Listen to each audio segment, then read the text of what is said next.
வணக்கம். இன்னைக்கு இந்த வேகமா போயிட்டு இருக்கிற உலகத்துல ஜெயிக்கணும்னா வெறும் படிப்பு மட்டும் போதுமா? நிச்சயமா இல்ல. நமக்கு சில ஸ்பெஷல் ஸ்கில்ஸ் தேவை. இந்த 21ஆம் நூற்றாண்டுக்கு தேவையான அந்த முக்கியமான திறன்கள் என்னென்ன அப்படிங்கறத பத்தி தான் இந்த பகுதியில நாம பார்க்க போறோம். வாங்க உள்ள போகலாம். இன்னைக்கு உலகத்துல நீங்க ஜெயிக்கணும்னா உங்களுக்கு என்ன தேவை? இது பார்க்க ஒரு சாதாரண கேள்வி மாதிரி தெரியலாம். ஆனா தொடர்ந்து மாறிக்கிட்டே இருக்கிற இந்த காலகட்டத்துல இது நாம ஒவ்வொருத்தரும் நம்மகிட்டயே கேட்டுக்க வேண்டிய ஒரு மிக முக்கியமான கேள்வி. கொஞ்ச காலத்துக்கு முன்னாடி வரைக்கும் புக்ஸ்ல இருக்கிற அறிவே வெற்றிக்கு போதுன்னு நினைச்சோம். ஆனா இன்னைக்கு இருக்கிற டிஜிட்டல் உலகத்தை பாருங்க. இங்க வெறும் பாட அறிவு மட்டும் பத்தாது. அதை தாண்டி இந்த சிக்கலான உலகத்தை சமாளிக்க நமக்கு சில புதிய, ரொம்பவே சக்தி வாய்ந்த திறன்கள் தேவைப்படுது. அப்போ அப்படி என்ன அந்த ஸ்பெஷல் திறன்கள்? அதைத்தான் நம்ம 21ஆம் நூற்றாண்டு திறன்கள் அப்படின்னு சொல்றோம். இது உங்க பர்சனல் லைஃப்லயும் சரி, ப்ரொஃபஷனல் லைஃப்லயும் சரி, உங்களை அடுத்த லெவலுக்கு கொண்டு போறதுக்கான ஒரு ஸ்கில் செட். இதுல முதல்ல வர்றது கிரிட்டிக்கல் திங்கிங், அதாவது நுண்ணாய்வு சிந்தனை. உதாரணத்துக்கு சோஷியல் மீடியால ஒரு செய்தி வருதுன்னு வச்சுக்கோங்க. அது அப்படியே நம்பிடாம இது உண்மையா, இதுக்கு என்ன ஆதாரம் இருக்கு அப்படின்னு கேள்வி கேட்டு ஆராய்ஞ்சு ஒரு முடிவுக்கு வர்றதுதான் இந்த திறன். அடுத்தது கம்யூனிகேஷன். உங்ககிட்ட ஒரு சூப்பரான ஐடியா இருக்கலாம். ஆனா அதை மத்தவங்களுக்கு புரியுற மாதிரி தெளிவா சொல்ல தெரியலன்னா அந்த ஐடியாவால எந்த பிரயோஜனமும் இல்ல. உங்க எண்ணங்களை மத்தவங்க மனசுல பதிகிற மாதிரி சொல்றது ஒரு பெரிய கலை. தனி மரம் தோப்பாகாதுன்னு சொல்லுவாங்க இல்லையா? அது மாதிரி தான் இன்னைக்கு உலகத்துல பெரிய பெரிய வெற்றிகள் எல்லாமே டீமா சேர்ந்து வேலை செய்யறதால தான் கிடைக்குது. பலவிதமான மனுஷங்களோட சேர்ந்து அவங்களோட கருத்துக்களுக்கும் மதிப்பு கொடுத்து ஒரு பொதுவான கோலை நோக்கி ஒன்னா போறது தான் இணைந்து செயலாற்றல். இது மட்டும் இல்லைங்க, இன்னும் சில முக்கியமான திறன்களும் இருக்கு. சிக்கலான பிரச்சனைகளுக்கு தீர்வு கண்டுபிடிக்கிறது, புதுசா யோசிக்கிற கிரியேட்டிவிட்டி, டெக்னாலஜியை சரியா பயன்படுத்துற டிஜிட்டல் நாலேஜ், எந்த சூழ்நிலைக்கும் ஏத்த மாதிரி நம்மள மாத்திக்கிறது, அப்புறம் மத்தவங்க சொல்றதுக்கு முன்னாடியே ஒரு வேலையை முன்னெடுத்து செய்யறது. இது எல்லாம் தான் இந்த மாடர்ன் உலகத்துல ஜெயிக்கிறதுக்கான டூல்ஸ். சரி, இந்த எல்லா திறன்களையும் எப்படி ஒன்னா சேர்த்து பார்க்கறது? இதை ஒரு சிஸ்டமேட்டிக்கா புரிஞ்சுக்கிறதுக்கு சில கட்டமைப்புகள் இருக்கு. அதுல ரொம்ப முக்கியமான ஒன்று தான் P20 கட்டமைப்பு. அதை பத்தி தான் நாம இப்ப பார்க்க போறோம். இந்த P21 கட்டமைப்பை ஒரு 4 மாடி பில்டிங் மாதிரி கற்பனை பண்ணிக்கோங்க.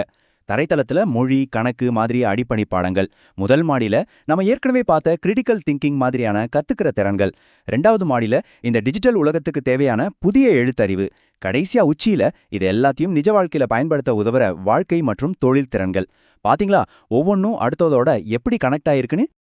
எழுத்தறிவு அப்படின்னு சொன்னதும் நமக்கு என்ன ஞாபகம் வரும்? படிக்கிறது, எழுதுறது, அவ்வளவுதான் இல்லையா? ஆனா இந்த 21ஆம் நூற்றாண்டுல அதோட அர்த்தம் ரொம்பவே விரிவடைஞ்சிருக்கு. சரி, இந்த காலத்துக்கு தேவையான அந்த புதிய எழுத்தறிவுகள் என்னென்ன? வாங்க பார்க்கலாம். இங்க பாருங்க, எழுத்தறிவுங்கிறது ஒரு மரத்தோட கிளைகள் மாதிரி இப்ப பல வகையா பிரிஞ்சிருக்கு. தகவலை புரிஞ்சுக்கிறது, டிஜிட்டல் கருவிகளை கையாளுறது, மீடியாவுக்கு பின்னாடி இருக்கிற நோக்கத்தை புரிஞ்சுக்கிறது, அப்புறம் அறிவியல், நிதி, வெவ்வேறு கலாச்சாரங்களை பத்தி தெரிஞ்சுக்கிறதுன்னு ஏகப்பட்ட புதிய எழுத்தறிவுகள் இருக்கு. இது ஒவ்வொன்றுமே இந்த டிஜிட்டல் உலகத்துல நாம சரியா பயணிக்கிறதுக்கு ரொம்பவே முக்கியம். இந்த ரெண்டுக்கும் இருக்கிற வித்தியாசத்தை நல்லா கவனிங்க. தகவல் எழுத்தறிவுங்கிறது ஒரு தகவல் உண்மையா பொய்யான்னு செக் பண்றது, ஒரு டிடெக்டிவ் வேலை மாதிரி. ஆனா ஊடக எழுத்தறிவுங்கிறது இன்னும் கொஞ்சம் ஆழமானது. ஒரு நியூஸ் ஏன் இப்படி சொல்லப்படுது, இதுக்கு பின்னாடி இருக்கிற நோக்கம் என்ன அப்படின்னு யோசிக்கிறது. ரெண்டுமே முக்கியம்தான், ஆனா ரெண்டும் ஒண்ணு கிடையாது. சரி, இவ்வளோ திறன்களை பத்தி பேசிட்டோம். ஆனா இதையெல்லாம் நிஜ வாழ்க்கையிலையும் நம்ம வேலையிலையும் எப்படி பயன்படுத்துறது? அறிவை மட்டும் வச்சுக்கிட்டு என்ன பண்றது? அதை செயல்படுத்தவும் தெரியணும் இல்லையா? இப்ப நாம அந்த முக்கியமான கட்டத்துக்குள்ள போலாம். நெகிழ்வுத்தன்மை, தலைமை பண்பு, சுயமாக முடிவெடுத்து செயல்படுறது, இந்த மாதிரி திறன்கள் தான் நம்மளோட அறிவை நிஜ உலக வெற்றியா மாத்திர பாலங்கள். வெறும் புத்தக அறிவு மட்டுமே இருந்தா பத்தாது, இந்த வாழ்க்கை திறன்கள் தான் நம்மள சரியா வழிநடத்தும். தலைமைத்துவம்னா அது ஒரு போஸ்டிங் இல்ல, அது ஒரு குணம்.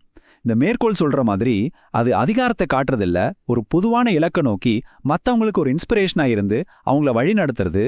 முன்னெடுப்பு, அதாவது இனிஷியேட்டிவ். யாராவது வந்து சொல்லுவாங்கன்னு காத்துக்கிட்டு இருக்காம நீங்களே ஒரு விஷயத்த ஆரம்பிக்கிறது. உங்க வளர்ச்சிக்கு நீங்களே பொறுப்பேத்துக்கிறது. வாய்ப்புகளுக்காக காத்திருக்காதீங்க, வாய்ப்புகளை உருவாக்குங்க.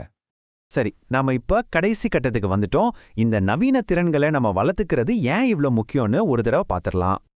கடைசியா நாம மனசுல வச்சுக்க வேண்டிய விஷயம் இதுதான். நாம இதுவரைக்கும் பார்த்த திறன்கள் எல்லாம் ஏதோ எக்ஸ்ட்ரா குவாலிஃபிகேஷன்ஸ் கிடையாது. இது என்ன நடக்கும்னே கணிக்க முடியாத இந்த எதிர்காலத்தை நம்பிக்கையோட சந்திக்கிறதுக்கான அத்தியாவசிய கருவிகள். இந்த விளக்கம் உங்களுக்கு பயனுள்ளதா இருந்திருக்கும்னு நம்புறேன். இப்போ உங்களுக்கான ஒரு கேள்வி. இன்னைக்கு நாம பார்த்த திறன்கள்ல எந்த திறனை நீங்க முதல்ல வளர்த்துக்கணும்னு நினைக்கிறீங்க?